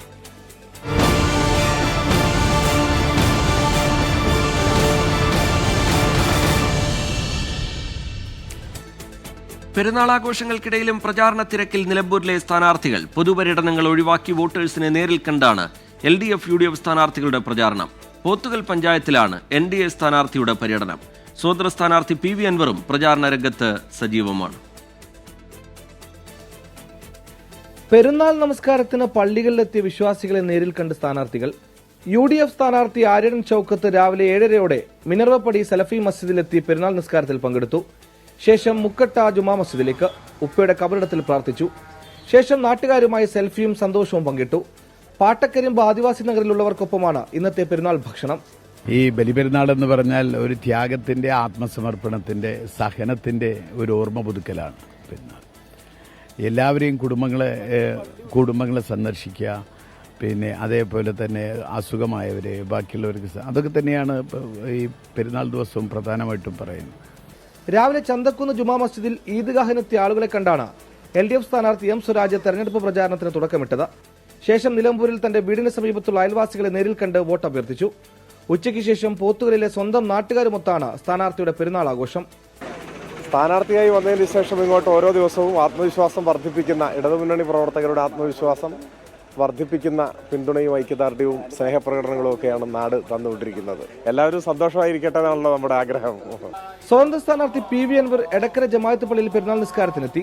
പിന്നീട് സമീപത്തെ പള്ളികളിലേക്ക് അടക്കമെത്തി വോട്ടർമാരെ നേരിൽ കണ്ടു. മൂത്തേടം പഞ്ചായത്തിലെ നിർമ്മല ഭവൻ വൃദ്ധസദനത്തിലാണ് അൻവറിന്റെ പെരുന്നാൾ ആഘോഷം. ഇതേപോലെ വലിയ കുടുംബങ്ങൾ വൈകുന്നേരമൊക്കെ ആകുമ്പോഴേക്കും അങ്ങാടികളൊക്കെ ആളുകൾ, ഗ്രാമങ്ങളല്ലേ, സൊറ പറയാനും ഇറങ്ങും. അപ്പോൾ പോക്കറ്റുകളിലൊക്കെ പോവുക, സുഖല്ലേ, അവരെ കാണാം, അത്രേ ഉള്ളൂ. പോത്തുകൽ പഞ്ചായത്ത് കേന്ദ്രീകരിച്ച് പരസ്യപ്രചാരണത്തിലാണ് NDA സ്ഥാനാർത്ഥി മോഹൻ ജോർജ്. കേന്ദ്രമന്ത്രി ജോർജ് കുര്യനും സ്ഥാനാർത്ഥിയോടൊപ്പം ഇന്ന് മണ്ഡലത്തിൽ സജീവമായി ഉണ്ട്. സ്നേഹത്തിന്റെയും സഹനത്തിന്റെയും ഓർമ്മ പുതുക്കുന്ന ഒരു ബലിപെരുന്നാൾ ദിനം കൂടി കടന്നു വന്നിരിക്കുകയാണ്. എല്ലാ പ്രിയപ്പെട്ടവർക്കും എന്റെ ബലിപെരുന്നാൾ ആശംസ. പെരുന്നാൾ കഴിഞ്ഞ് പൊതുയോഗങ്ങളും പഞ്ചായത്ത് പര്യടനവും വാഹന പ്രചാരണ ജാഥയുമൊക്കെയായി മണ്ഡലത്തിൽ സജീവമാകാനാണ് മുന്നണികളുടെ തീരുമാനം. വരും ദിവസങ്ങളിൽ സ്റ്റാർ ക്യാമ്പയിനേഴ്സ് അടക്കം നിലമ്പൂരിലെത്തും. ടീം 24 നിലമ്പൂർ. ഉപതെരഞ്ഞെടുപ്പ് പ്രചാരണം 2ാം ഘട്ടത്തിലേക്ക് കടക്കുമ്പോൾ LDFിനു വേണ്ടി വോട്ട് അഭ്യർത്ഥിച്ച് മന്ത്രിപ്പട നിലമ്പൂരിലേക്ക്. UDFിന്റെ പ്രധാന നേതാക്കൾ മണ്ഡലത്തിൽ ക്യാമ്പ് ചെയ്യും. കേന്ദ്രമന്ത്രിമാരുടെ സാന്നിധ്യം പരമാവധി മണ്ഡലത്തിൽ ഉറപ്പിക്കുകയാണ് BJP. തൃണമൂൽ കോൺഗ്രസിന്റെ നേതാക്കളെ പ്രചാരണത്തിനെത്തിക്കാൻ ഒരുങ്ങുകയാണ് PV അൻവർ. പെരുന്നാളിന്റെ ആഘോഷത്തിലും തിരക്കിലുമായിരുന്നു നിലമ്പൂരും നിലമ്പൂരിലെ സ്ഥാനാർത്ഥികളും. നാളെ മുതൽ വീണ്ടും ശക്തമായ പ്രചാരണം. M സ്വരാജിന് വോട്ടഭ്യർത്ഥിച്ച് മുക്കിലും മൂലയിലും മന്ത്രിമാർ ഉൾപ്പെടെയുള്ളവരെ എത്തിക്കാനാണ് LDF ക്യാമ്പിന്റെ തീരുമാനം. നാളെ മന്ത്രിമാരായ മുഹമ്മദ് റിയാസും OR കേളുവും മണ്ഡലത്തിലുണ്ട്. വരും ദിവസങ്ങളിൽ മന്ത്രിമാരായ വി ശിവൻകുട്ടി, പി രാജീവ്, റോഷി അഗസ്റ്റിനും നിലമ്പൂരിലുണ്ടാകും. 13-ാം തീയതി മുതൽ 3 ദിവസം മുഖ്യമന്ത്രിയുടെ പര്യടനം. റാലികളിൽ പങ്കെടുക്കും. LDF ഇങ്ങനെ പദ്ധതിയിടുമ്പോൾ പ്രിയങ്ക ഗാന്ധിയെ തന്നെ പ്രചാരണത്തിനായി മണ്ഡലത്തിലെത്തിക്കാനാണ് UDF ശ്രമം. പ്രതിപക്ഷ നേതാവ് VD സതീശൻ, KPCC അധ്യക്ഷൻ സണ്ണി ജോസഫ്, കോൺഗ്രസിലെ യുവ നേതാക്കൾ എന്നിവർ ക്യാമ്പ് ചെയ്ത് പ്രചാരണം നടത്തും. LDF വികസന നേട്ടങ്ങൾ പറയുമ്പോൾ ഭരണത്തിന്റെ പോരായ്മകൾ പറയുകയാണ് UDF. സുരേഷ് ഗോപി ഉൾപ്പെടെയുള്ള കേന്ദ്രമന്ത്രിമാരെ വീണ്ടും കൊണ്ടുവരാനാണ് NDAയുടെ ശ്രമം. സ്വതന്ത്രനായിട്ടാണ് PV അൻവർ മത്സരിക്കുന്നതെങ്കിലും തൃണമൂൽ കോൺഗ്രസിന്റെ നേതാക്കളെ മണ്ഡലത്തിലെത്തിക്കാൻ അൻവർ ക്യാമ്പും നോക്കുന്നു. നേതാക്കളുടെ ഓരോ ആരോപണങ്ങളും വാക്കുകളും അളന്നു മുറിച്ച് ചർച്ച ചെയ്യപ്പെടാം. വരും ദിവസങ്ങളിൽ നിലമ്പൂരിൽ പൊടിപാറും പ്രചാരണം ഉറപ്പ്. ടീം 24 നിലമ്പൂർ. ബംഗളൂരു ചിന്നസ്വാമി സ്റ്റേഡിയത്തിലെ ദുരന്തത്തിന്റെ പശ്ചാത്തലത്തിൽ കർണാടക ക്രിക്കറ്റ് അസോസിയേഷൻ സെക്രട്ടറിയും ട്രഷററും രാജിവെച്ചു. സംഭവത്തിൽ BCCIയും നടപടി സ്വീകരിച്ചേക്കും. ഇതിനിടെ അപകടത്തിൽ വിരാട് കോഹ്ലിയെ പ്രതി ചേർക്കണമെന്നാവശ്യപ്പെട്ട് ഹുബ്ബള്ളി പോലീസ് സ്റ്റേഷനിൽ പൊതുപ്രവർത്തകൻ പരാതി നൽകി. KCA secretary A. Shankar, treasurer E. Jayaram എന്നിവരാണ് രാജിവെച്ചത്. അപകടത്തിന്റെ ധാർമ്മിക ഉത്തരവാദിത്വം ഏറ്റെടുത്ത് രാജിവെക്കുന്നുവെന്ന് ഇരുവരും ചേർന്നു നൽകിയ വാർത്താക്കുറിപ്പിൽ പറയുന്നു. എന്നാൽ വിജയാഘോഷ പരിപാടി സംഘടിപ്പിക്കുന്നതിൽ തങ്ങളുടെ റോൾ വളരെ ചെറുതായിരുന്നുവെന്നും ഇവർ പറയുന്നു. ഇന്നലെ രാവിലെ ഇരുവരെയും അറസ്റ്റ് ചെയ്യാൻ ബംഗളൂരു പോലീസ് ശ്രമിച്ചിരുന്നു. രാവിലെ ഒളിവിൽ പോയ ഇവർ ഹൈക്കോടതി അറസ്റ്റ് തടഞ്ഞതിനു പിന്നാലെയാണ് രാത്രി രാജിയുമായി രംഗത്തെത്തിയത്. അപകടത്തിൽ KCAക്കെതിരെ BCCI നടപടിയുണ്ടാകുമെന്ന് ഉറപ്പാണ്. അപകടത്തിൽ വിരാട് കോഹ്ലിയെ പ്രതി ചേർക്കണമെന്നാവശ്യപ്പെട്ട് സാമൂഹിക പ്രവർത്തകൻ HM വെങ്കടേഷ് പരാതി നൽകി. ഫൈനൽ വിജയത്തിനു ശേഷം എല്ലാവരോടും വിജയം ആഘോഷിക്കാൻ ചിന്നസ്വാമി സ്റ്റേഡിയത്തിലെത്താൻ കോഹ്ലി ആഹ്വാനം ചെയ്തിരുന്നു. 24 ബംഗളൂരു. പാലക്കാട് കൊഴിഞ്ഞാമ്പാറയിൽ റോഡിലെ കുഴിയിൽ വീണ് വീട്ടമ്മ മരിച്ച സംഭവത്തിൽ പ്രതിഷേധം ശക്തം. കോൺഗ്രസ് BJP പ്രവർത്തകർ കൊഴിഞ്ഞാമ്പാറയിൽ അന്തർ സംസ്ഥാന പാത ഉപരോധിച്ചു. ഇന്നലെയാണ് ഇരുചക്രവാഹന യാത്രക്കിടെ പഴനിയാർ സ്വദേശി ജയന്തി മാർട്ടിൻ റോഡിലെ കുഴിയിൽ വീഴുകയും ശരീരത്തിലൂടെ ലോറി കയറിയിറങ്ങുകയും ചെയ്തത്. കൊഴിഞ്ഞാമ്പാറ സ്കൂളിന് മുന്നിലെ കുഴിയിൽപ്പെട്ട ഇരുചക്രവാഹനത്തിൽ നിന്ന് വീണ ജയന്തി മാർട്ടിന്റെ ശരീരത്തിലൂടെ ചരക്ക് ലോറി കയറിയിറങ്ങി. ടയറുകൾക്കിടയിൽ കുടുങ്ങിയ മൃതദേഹം ഏറെ ബുദ്ധിമുട്ടിയാണ് പുറത്തെടുത്തത്. റോഡിലെ കുഴി സംബന്ധിച്ച് പലതവണ പരാതിപ്പെട്ടിട്ടും നടപടി ഉണ്ടാകാതെ പോയെന്ന് നാട്ടുകാർ ആരോപിച്ചു. റോഡ് ടാർ ചെയ്യാത്ത പൊതുമരാമത്ത് വകുപ്പിനെതിരെ പ്രതിഷേധവുമായി കോൺഗ്രസും BJPയും രംഗത്തെത്തി. കുഴിയിൽ വാഴ നട്ടായിരുന്നു കോൺഗ്രസ് പ്രതിഷേധം.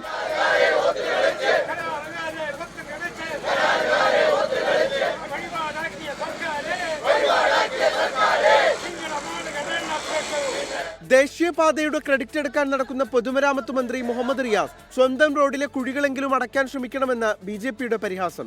കേന്ദ്ര സർക്കാർ നൽകുന്ന മുഴുവൻ റോഡും, ആ റോഡ് പദ്ധതികളെ മുഴുവൻ സ്വന്തം പദ്ധതിയാണ് എന്ന് പറഞ്ഞു നടക്കുന്ന റിയാസ് ഈ കൊലപാതകത്തിന്റെ ഉത്തരവാദിത്വം ഏറ്റെടുത്തുകൊണ്ട് രാജിവെക്കണം എന്നാണ് ഭാരതീയ ജനതാ പാർട്ടിക്ക് പറയാനുള്ളത്. റോഡിലെ കുഴികൾ അടയ്ക്കാൻ നടപടി ഉണ്ടായില്ലെങ്കിൽ വരും ദിവസങ്ങളിലും പ്രതിഷേധം ശക്തമാക്കാനാണ് തീരുമാനം. 24 പാലക്കാട്.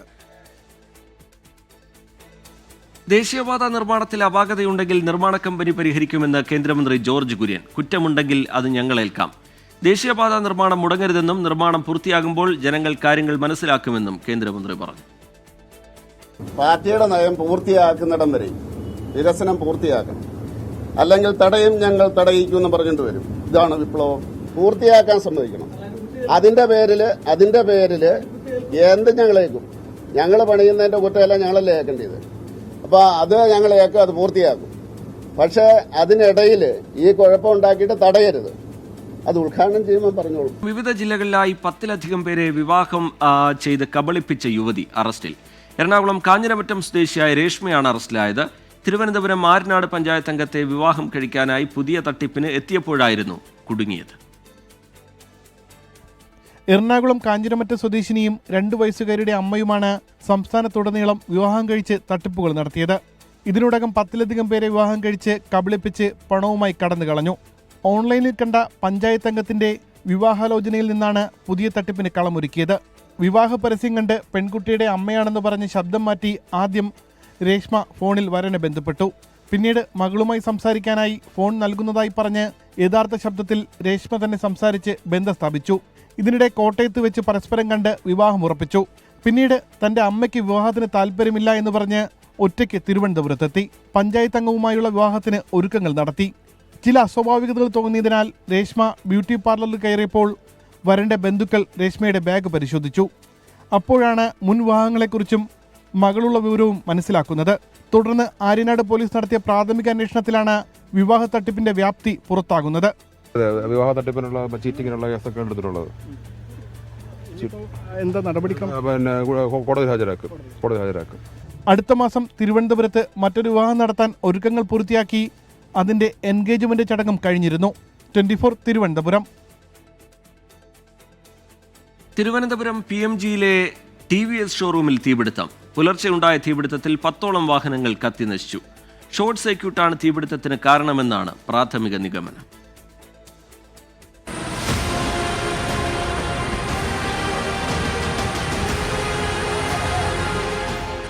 പുലർച്ചെ 3:30 സെക്യൂരിറ്റി ജീവനക്കാരനാണ് ഉഗ്രശബ്ദം കേട്ടത്.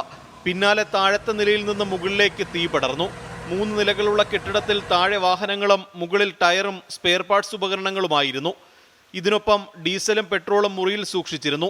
10ഓളം വാഹനങ്ങൾ കത്തി നശിച്ചു. വണ്ടിയുടെ പാർട്സ് മാത്രമാണ് ഉണ്ടായിരുന്നത്. സ്പെയർ പാർട്സ്, ടയർ, അതുപോലത്തെ സാധനങ്ങളെല്ലാം ഉണ്ട്. അറിഞ്ഞപ്പോൾ 4 മണിയായി, 3:45, 4 മണിയായി. പുതിയ വണ്ടികൾ താഴെയായിരുന്നു. അതിനകത്തൊരു 3-4 വണ്ടി ഡാമേജ് ഉണ്ട്. ബാക്കി പഴയ വണ്ടിയും കുറച്ച് ഡാമേജ് ഉണ്ട്. ജില്ലയുടെ വിവിധ ഭാഗങ്ങളിൽ നിന്നുള്ള ഫയർഫോഴ്സ് യൂണിറ്റ് എത്തിയാണ് തീ നിയന്ത്രണ വിധേയമാക്കിയത്. തീയണയ്ക്കാൻ 3.5 മണിക്കൂറിലേറെ സമയമെടുത്തു. അപ്പോൾ കോസ് ഓഫ് ഫയർ എന്തെന്നുള്ളത് ഈ ഘട്ടത്തിൽ പറയാൻ പറ്റില്ല. കാരണം മുകളിൽ കുറച്ച് ഫ്യൂലൊക്കെ ശേഖരിച്ച് വെച്ചിട്ടുള്ളതായിട്ട് മനസ്സിലാക്കാൻ കഴിഞ്ഞിട്ടുണ്ട്. അപ്പം ആദ്യം താഴെ ഫയർ ഉണ്ടായതിനു ശേഷം മുകളിലാണ് വലിയ സ്ഫോടനത്തോടുള്ള ഒരു ഫയർ ശ്രദ്ധിക്കപ്പെട്ടത്. അപ്പം അത് ഫ്യൂവലിൻ്റെ സാന്നിധ്യം ഉള്ളതുകൊണ്ടാണ്. പിന്നെ അത് ഷോർട്ട് സർക്യൂട്ടാണോ, വേറെ ഏതെങ്കിലും രീതിയിലാണോ, വേറെ എന്തെങ്കിലും മാർഗത്തിലാണോ ഈ ഫയർ ഉണ്ടായതെന്ന് നമുക്ക് ഈ ഘട്ടത്തിൽ പറയാൻ സാധിക്കില്ല. കെട്ടിടത്തിന്റെ നിർമ്മാണ രീതി സംബന്ധിച്ചുള്ള കാര്യത്തിലും വിശദമായ പരിശോധന നടത്തും. അപകടമുണ്ടായാൽ രക്ഷപ്പെടാൻ പാകത്തിലുള്ള സൗകര്യം കെട്ടിടത്തിൽ ഉണ്ടായിരുന്നില്ലെന്ന് ഫയർഫോഴ്സ് കണ്ടെത്തി. 2 കോടിയുടെ നാശനഷ്ടമുണ്ടായെന്നാണ് പ്രാഥമിക കണക്ക്. സംഭവത്തിൽ മ്യൂസിയം പോലീസ് കേസെടുത്തു. 24 തിരുവനന്തപുരം. ഇന്ത്യൻ ഫുട്ബോൾ ചരിത്രത്തിൽ പുതിയ അധ്യായം കുറിച്ച് സഹകരണ കരാറിൽ ഒപ്പുവെച്ച് സൂപ്പർ ലീഗ് കേരളയും ജർമ്മൻ ഫുട്ബോൾ അസോസിയേഷനും. ജർമ്മനിയിലെ മ്യൂണിക്കിലായിരുന്നു ചടങ്ങുകൾ. ഫുട്ബോളിന്റെ വികസനം സാധ്യമാക്കുകയാണ് സഹകരണത്തിന്റെ പ്രധാന ലക്ഷ്യം. സൂപ്പർ ലീഗ് കേരള ഡയറക്ടറും സിഇഒയുമായ മാത്യു ജോസഫും മാനേജിംഗ് ഡയറക്ടർ ഫിറോസ് മീരാനും ജർമ്മൻ ഫുട്ബോൾ അസോസിയേഷനെ പ്രതിനിധീകരിച്ച് മീഡിയ റൈറ്റ്സ് ഡയറക്ടർ കെ ഡാംഹോൾസും ബുണ്ടസ് ലീഗ മേധാവി ഫിലിപ്പ് മെർഗന്തെല്ലുമാണ് കരാറിൽ ഒപ്പിട്ടത്.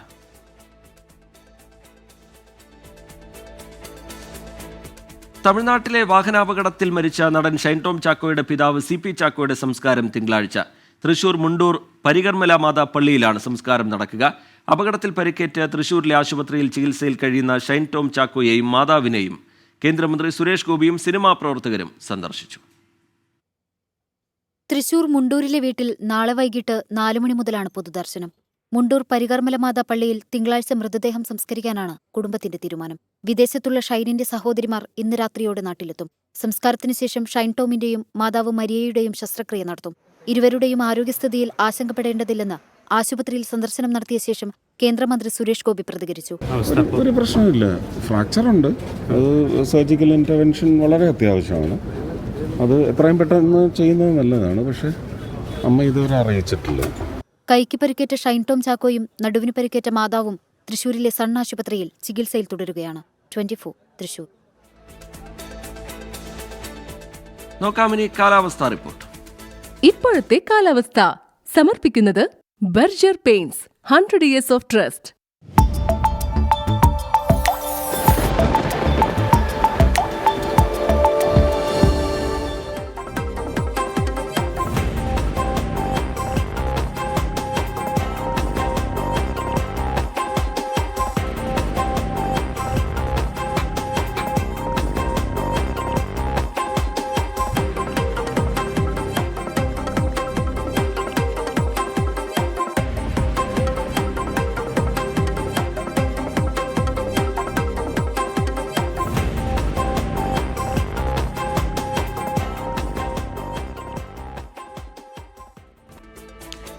വാർത്താമഴയുടെ സമയം പൂർത്തിയാവുകയാണ്.